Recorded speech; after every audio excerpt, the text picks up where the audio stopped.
Το μεγάλωμα του Willy. Όλη του η ζωή μέσα σε 6 λεπτά.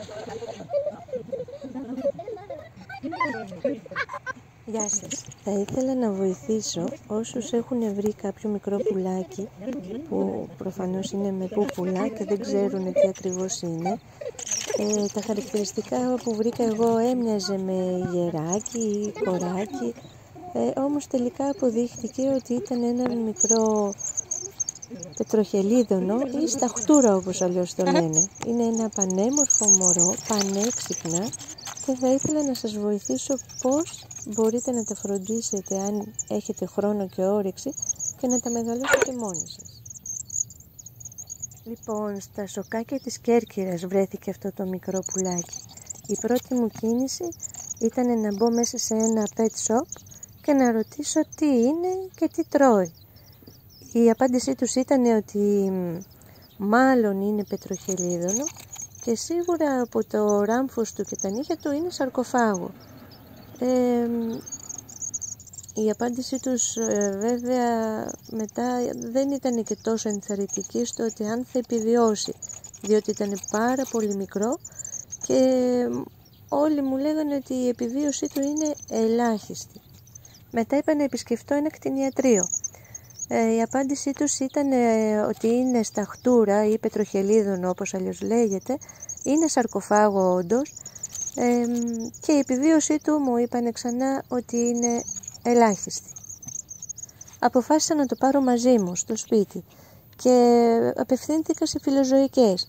Η απάντησή τους ήταν στείλτε το αμέσως με το βραδινό κιόλας στο δικό μας χώρο, διότι δεν πρόκειται να επιβιώσει στα χέρια σας. Ήμουνα στα δύο στο να το στείλω ή να το κρατήσω. Με διχάσανε, με τρομάξανε. Τελικά το κράτησα γιατί ήταν τόσο έξυπνο και τόσο όμορφο που και τα παιδιά μου και εγώ θα θέλαμε να ζήσουμε έτσι μαζί του μέχρι να φύγει το ταξίδι του, το μεγάλωμά του, να το ζήσουμε. Το ταΐζαμε κονσέρβες, μύγες, σκουλικάκια, ό,τι είχαμε, και επειδή άκουσα στο ίντερνετ που διάβασα ότι πρέπει να του δίνουμε και αυγό, είχα βράσει και αυγό και του το έδωσα, αλλά δεν το καλό ήθελε. Νεράκι στην αρχή έβριχα ένα πανάκι και του δίναμε, σε βρεγμένο πανάκι, και το στάζαμε στο στόμα του. Μετά σιγά σιγά άρχισε να το μαθαίνει. Μάθαινε πάρα πολύ γρήγορα, μας έμαθε και μας περίμενε πώς και πώς. Δεν το είχα σε κλουβί και ήταν πανέξυπνο. Στο βίντεο που ακολουθεί θα δείτε πως με ένα μικρό πουλάκι με πούπουλα μωράκι κατάφερε να γίνει ένα πανέμορφο με γυαλιστερά φτερά πετροχελίδωνο που μαζί του ζήσαμε απίστευτες στιγμές. Όταν χορταίνει ο Willy μπαίνει μέσα στη φωλίτσα του και μας κοιτάει και παίρνει τον υπνάκο του.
Όταν τα φτερά του Willy φτάσανε πιο μεγάλα από την ουρά του, δηλαδή να ξεπερνάνε το μήκος της ουράς του, αρχίσαμε τα πρώτα μαθήματα για να πετάει.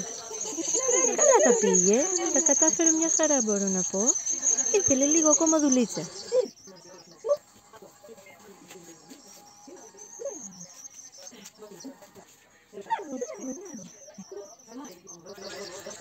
Ο Γουίλι πλέον μας καταλάβαινε μόνο και μόνο από τη φωνή μας. Και μόνο που άκουγε τη φωνή μας καταλάβαινε ποιος είναι.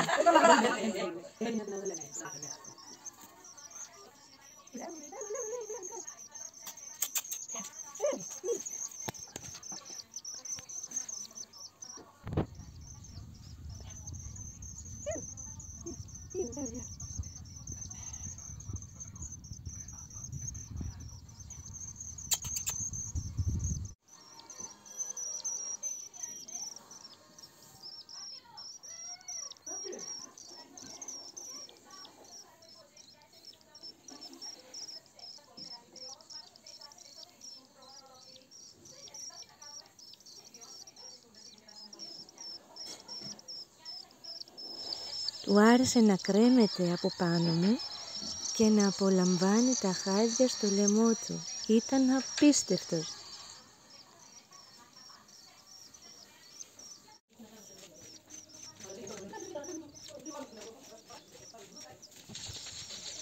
Έτσι, αφού του άρεσε να κρέμεται, μαζί κάναμε όλες τις δουλίτσες. Όπου πήγαινα, μαζί και ο Γουίλι.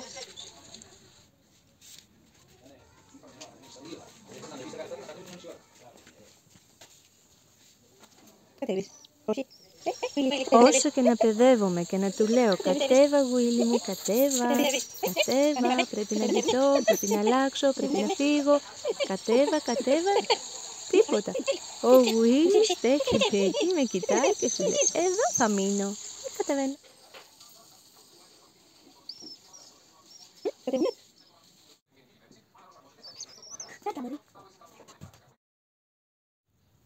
Αυτό το βίντεο είναι για τον αγαπημένο μας Γουίλι. Φιλάκια.